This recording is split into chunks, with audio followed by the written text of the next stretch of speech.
እኔ ምለው የቲክቶክ አዋርዱን እንደንትን ወሰዱትና እንደ ሰደቃ ቁጠሩትና ዩቲናስን መረጧት። በናይጄሪያ የሚገኙ ክርስቲያኖች ላይ እየተፈጸመ ያለውን ጥቃት የናይጄሪያ መንግስት መከላከል ካልቻለም የጦር እርምጃ እንወስዳለን የሚል ነገር ተናግረዋል። የመጀመሪያውን ሙስሊም ለአሜሪካ ከንቲባ የሚወዳደረው ሰው ከተመረክ የግል አማካሪ አድርገኝ ያሉት የቀድሞ የአሜሪካ ፕሬዝዳንት የሆኑት ባራክ ኦባማ አሁን ላይ መነጋገሪያ ሆኗል። السلام عليكم ورحمة الله تعالى وبركاته ودنا يتكبراتوه ينور جماعوች እንዴት አላችሁ ዛሬ ኢንሻአላህ በአላህ ፍቃድ አዳዲስ መረጃዎችን ወደ እናንተ ይዤላችሁ ተመልሻለሁኝ እንግዲህ ከነዛ መካከል በናይጄሪያ አሜሪካ እንግዲህ ትልቅ ሴራ ያሲረች እንደሆነ እንግዲህ መረጃዎች ይወጡ ነው የሚገኙት ኢንሻአላህ እሱን በዝርዝር ምንመለከት ይሆናል እንግዲህ ቲክቶክ ክሬቲቭ አዋርድን እንግዲህ በተመለከተ ደግሞ ሃዩቲን ምረጡ አትምረጡ የሚል ቻሌንጅ እንግዲህ ተጀምሯል ያ ጀማዓ እንግዲህ አንዳንድ ግለሰቦች ዩቲናስን ብንመርጣት ይሻላል የሚሉ ሰዎች አሉ አይባን መርጥ ይሻላል የሚሉ ሁሉንም ኢንሻአላህ እንመለከትና ሐሳባችንን እንሰጥበታለን በመጀመሪያ ላይ ግን እቺን ቪዲዮ ኢንሻአላህ እንመለከታለን እስላማዊ የሆኑ ቪዲዮዎች መንቁል አድርጌም ቢሆን የመለቃቸው ምክር አዘል የሆኑ ቪዲዮዎች የኔን ሰላህነት የኔን ጦርነት አያመላክቱ ለውላ ሲትሩላህ ሁሉና ሙዝኒቡ የአላህ ሲትር የአላህ ሂጃብ በእኛ ላይ ባይኖር ኖሮ ወንጀላችን ባይሰትረን ኖሮ ሁላችንም ወንጀለኞች ነን ለወንጀል የሆነ ምልክት ግንባር ላይ ቢኖር ወይም ደግሞ ሽታ ቢኖር ሆኖ ከፊላችን ለከፊላችን አንታይም ነበር በማንኛውም ሰው ላይ ኸጢብ ሊሆን ይችላል ኡስታዝ ሊሆን ይችላል ዳዒ ሊሆን ይችላል ለዛ ሰው የምታደርገው አድናቆት የአላህ Subhanahu Wa Ta'ala የሱን ከወንጀል የመሸሸግ ችሎታን ነው እንጂ የምታደርገው ሰውየውን አይደለም لكن الحمد لله الذي ستر القبيح وأظهر الجميل أسأل الله عز وجل أن يسترني وإياكم فوق الأرض وتحت الأرض ويوم العرض السلام እቺ በጣም ጥር ያለች ነገር ግን ደግሞ በጣም ትልቅ መልእክት ያላት ቪዲዮ ነች አሁን ያሳየኋችሁ ቪዲዮ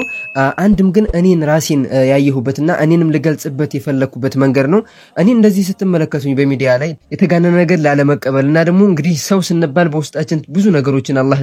ደብቆልን ነው እዚህ ሚዲያ ላይ ወጣ ነው እንጂ ብዙ ነገሮች አሉ ሚለውን እንድትወስዱ ነው አላኩልያ ሁላችንንም አላህ እንዲመረን አላህ የተሻለ ኢማን እንዲሰጠን ሁላችንንም ኢንሻአላህ ዱዓ እናድርግ እንግዲህ ያ ጀማዓ አንዳንድ ወገኖቻችን እስልምና ላይ ጥላሽን ለመቀባት የማይሄዱበት ርቀት የለም ያ ጀማዓ እስኪ ይሄን ቪዲዮ እንመልከተው ግን ምን ያክል ርቀት እንደሚሄዱ በዛው ተመለከቱበታላችሁ ወጣና ያሳዘነ ቪዲዮ ነው እቺ የምትመለከቱት የ9 ዓመት ህፃን ልጅ እርጉዝ ናት ባሏ ደግሞ የምትመለከቱት የ70 ዓመት ሽማግሌ ሰው ነው እቺ ህፃን ልጅ መጫወትና መዝናናት መማር ባለባት እድሜ ላይ እንደምትመለከቱት ወደ ውጪ ወጣ እንደ ትልቅ ሰው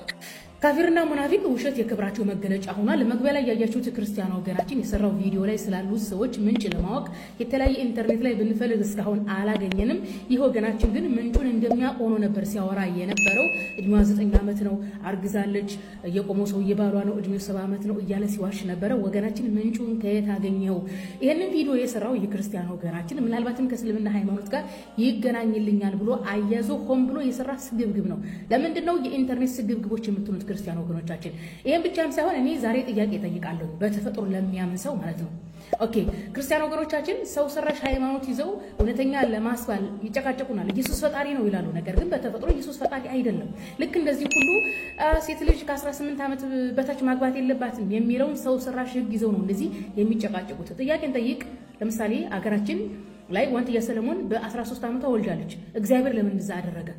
ፈጣሪ አንድን ሴት በ9 ዓመቷ ማርገዝ እንድትችል ለምን አደረገ በ11 ዓመት በ12 ዓመት በ13 ዓመት በ14 ዓመት ከ18 ዓመት በታች ሴቶች እንዲያረግዙ ለምን አደረገ እግዚአብሔር ተፈጥሮ ለምን እንደዛ አደረገች ስለ ሴት ልጅ አፈጣጠር ፍልስፍና የማይረዳ ሁሉ ጊዜ በሰው ሰራሽ ህግ የሚጓዝ ማህበረሰብ እኮ ነው የሚያስቸግረን ስለ ሴት ልጅ አፈጣጠር ፍልስፍና ታቆም ሴት ልጅ በ9 ዓመቷ ማርገዝ ከቻለች መውለድ የምታቆም 50 ዓመቷ ላይ ነው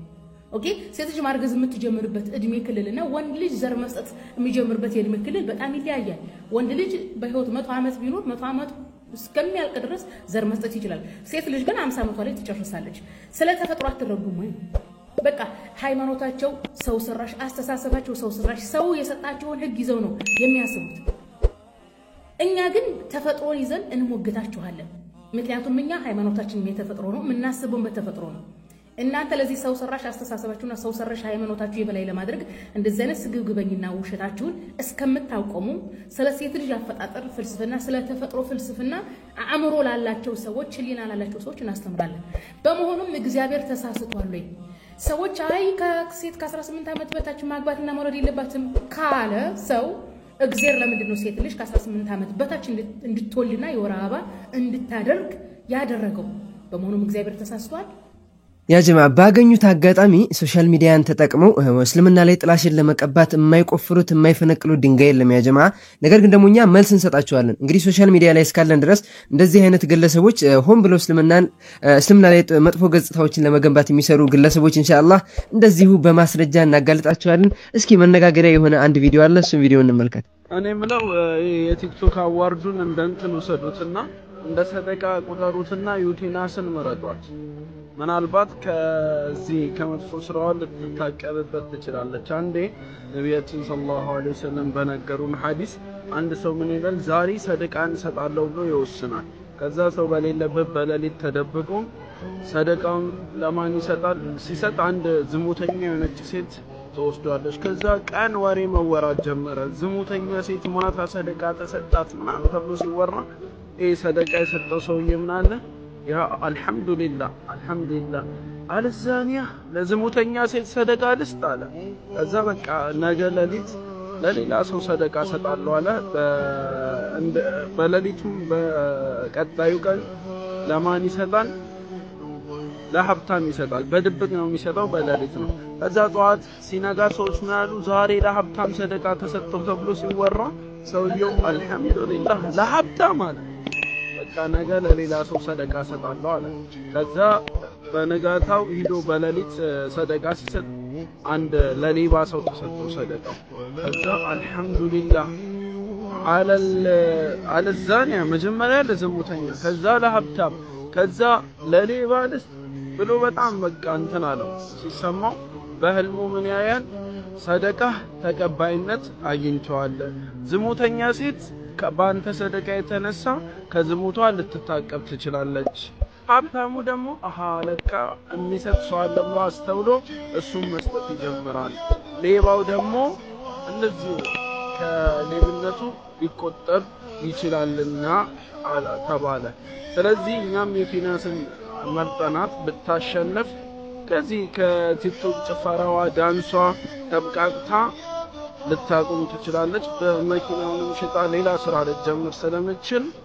እንደ ሰደቃ ከሐራም ተግባሯ እንድትታቀብ በመነየት ሽልማቷን እንድትወስድ እንድታሸንፍ እንርዳት። ሰላም አለይኩም ወራህመቱላህ። ይህ ወንድማችን እንግዲህ የተመለከተበት እይታ ነው ያ ጀማ። እሱ ያየበት መንገድ በዚህ መንገድ አይተን ቮት ብናረጋት ብንመርጣት ከዚህ ነገሯ ተወጣ እንደሆነ ነው እያለ ያለው። ሰዎች ደግሞ እንግዲህ ይች ልጅ ወደዚህ ከዚህ ነገር መውጣት አትችልምና ለዚህ አይነት ነገር ደግሞ ለሐራም ነገር ፓርቲሲፔት ማድረጉ ጥሩ አይደለም የሚሉ ግለሰቦች አሉ። እህታችንንም አላህ ሂዳያ እንዲሰጣት ከዚህ መጥፎ ነገራቶች ወጣ በጥሩ ነገሮች ኢንሻአላህ የምናያት እህታችን እንድትሆን ተስፋዬ ነው። እስኪ እናንተን ሐሳብ ደግሞ እንግዲህ ኮሜንት ላይ ማስቀመጣችሁ እንዳትረሱ። ትራምፕና ናይጄሪያ እየተወዛገቡ ይገኛሉ። በናይጄሪያ የሚገኙ ክርስቲያኖች ላይ እየተፈጸመ ያለውን ጥቃት የናይጄሪያ መንግስት መከላከል ካልቻለም የጦር እርምጃ እንወስዳለን የሚልን ነገር ተናግረዋል። ከዚህ በኋላ ነው ውዝግቡ የተጀመረው። አሜሪካ በእርግጥ በናይጄሪያ የሚገኙ ክርስቲያኖች አሳስቧት ነው ወይስ ከጀርባው ምን አለ የሚለውን ይህንን የብሉምበርግ ዘገባ አንብቡት። ግን እኔ አንዳንድ ፋክቶችን ልንገራችሁ። ቦኮ ሃራም በናይጄሪያ በፈጸማቸው ጥቃት አብዛኛው ተጎጂዎች ወይም ሟቾች ሙስሊሞች ናቸው። ሌላኛው ጉዳይ ደግሞ በናይጄሪያ መንግስት ሆን ተብሎ የሚፈጸሙ ጥቃቶች አሉ ቢባሉም ለምሳሌ ያህል የናይጄሪያ ፕሬዝዳንት ቦላ ቲኒዩ ሙስሊም ናቸው። ባለቤታቸው ወይም ቀዳማዊት እመቤቷ ደግሞ ፓስተር ናት ወይም የክርስትና እምነት ተከታይ ናት። ይሄ ሁኔታ መኖሩ በራሱ ናይጄሪያን እንዲህ እንዳትፈጽም ያደርጋታል የሚሉ ተንታኞች አሉ። የትራምፕ አስተዳደር ግን ከናይጄሪያ ምንድነው የፈለገው? በእርግጥ አሁን ከቬንዙዌላ ጋር እንደሚዋጋው ገብቶ በሀገሪቱ የመንግስት ለውጥ አድርጎ የማድሮን የኮሎምቢያን ሀብት ለመበዝበዝ ይፈልጋል እንደሚባለው በናይጄሪያስ ነዳጅ ፈልጎ ነው ወይ የሚል ሌላ ጥያቄ እያስነሳ ይገኛል። ይህንን የብሉምበርግ ሙሉ ዘገባ አንብቡትና ከዛ በኋላ ደግሞ እኔ የተረዳሁትን ሌላ መረጃ ሌላ ቪዲዮ ሰራላችኋለሁ። ስለ ቦኮ ሃራም ግን ማወቅ ከፈለጋችሁ የጻፍኩት መጽሐፍ አለ ሳንጋራ የሚልና እሱንም ማንበብ ትችላላችሁ። ይመቻችሁ። ጋሽ ትራምፕ እንግዲህ ያው የጋዛ ፍልስጤማውያንን በእስራኤል አማካኝነት ብዙ መከራ ካደረሱ በኋላ አሁን ደግሞ እንግዲህ ወደ ናይጄሪያ ዞር ብለዋል። ያው ስራ ይፈቱም ሙስሊም ሀገራቶች ሰላም እንዳይሆኑ ሪሶርስ ወይም ደግሞ እንደዚህ ማዕድናት ያሏቸው ሙስሊም ሀገራቶች ሰላም እንዳይሆኑ ይሰራሉ ያ ጀማዓ ታውቃላችሁ አሁንም ደግሞ እንግዲህ ናይጄሪያ ላይ ይችነው ፉከራ ጀምረዋል ያ ጀማዓ እስኪ ሙሉ መረጃውን አብረን እንመልከት ይሄ ሰውዬ ቡላማ ቡካርቲ ይባላል የናይጄሪያ የሂውማን ራይት ሎየር ነው እንዲሁም ደግሞ የአፍሪካን ኮንፍሊክቶችን እና የኮንፍሊክቶችን ዴቨሎፕመንቶች የሚያጠና ሲኒየር አናሊስት ነው ይህ ግለሰብ አልጀዚራ ላይ ቀርቦ ዶናልድ ትራምፕ ናይጄሪያ ውስጥ ክርስቲያኖች ላይ ጄኖሳይድ እየተፈጸመ ነው ብሏል እና እውነት ነው ወይስ ሐሰት ነው ግልጽ አድርገህ ንገረን ተብሎ ለጠየቀው ጥያቄ አብሶሉትሊ ኖት the answer is a flash no ብሏል አብሶሉት በፍጹም አይደለም መልሱም ደግሞ ነጭ ውሸት ነው በቃ ውሸት ነው ትራምፕ እየተናገረ ያለው ብሏል ይሄንንም በዳታ አስደግፎ ተናግሯል እንግዲህ ሰውዬ እንዳልኳቸው አናሊስት ነውና ናይጄሪያ ላይ ደግሞ በዚህ በኮንፍሊክት ጉዳይ ሪሰርች እንደሰራና ፒኤችዲውን እንደሰራ ተናግሯል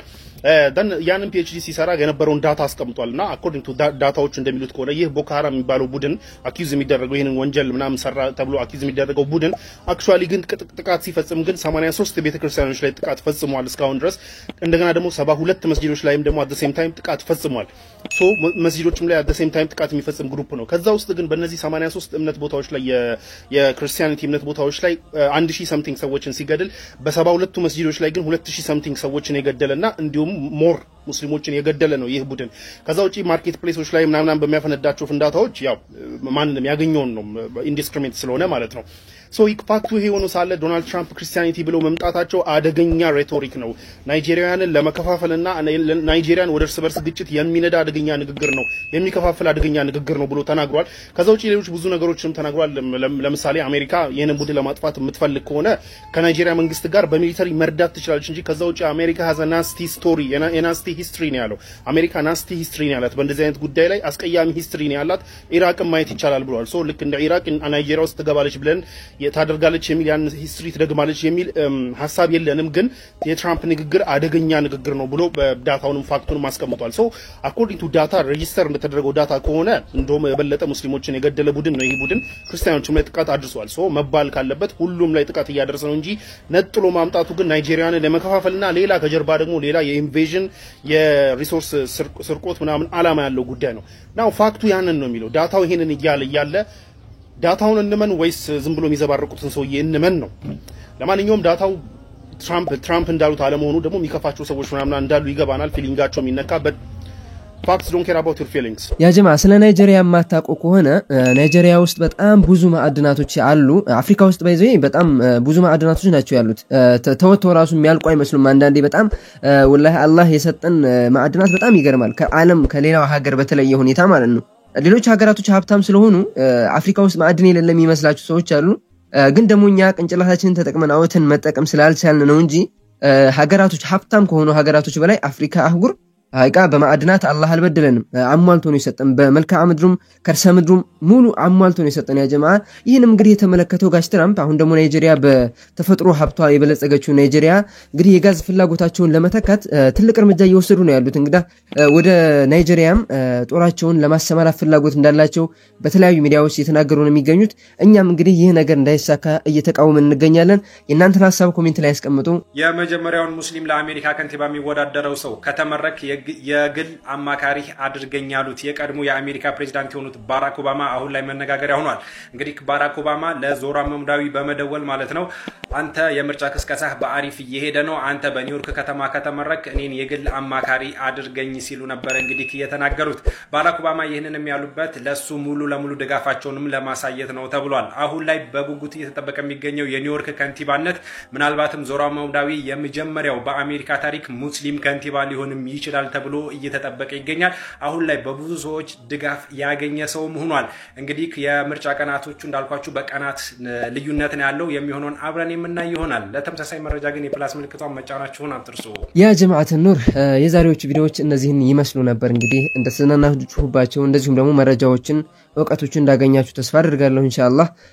ለዛሬ በዚህ ልሰናበታችሁ ኔክስት ኢንሻአላህ በአላህ ፈቃድ ሌሎች ትኩስ የሆኑ አሪፍ መረጃዎችን ይዤ መለሳለሁ እስከዛው በያላችሁበት ሰላም ሁኑልኝ ወሰላሙ አለይኩም ወራህመቱላሂ ተዓላ ወበረካቱ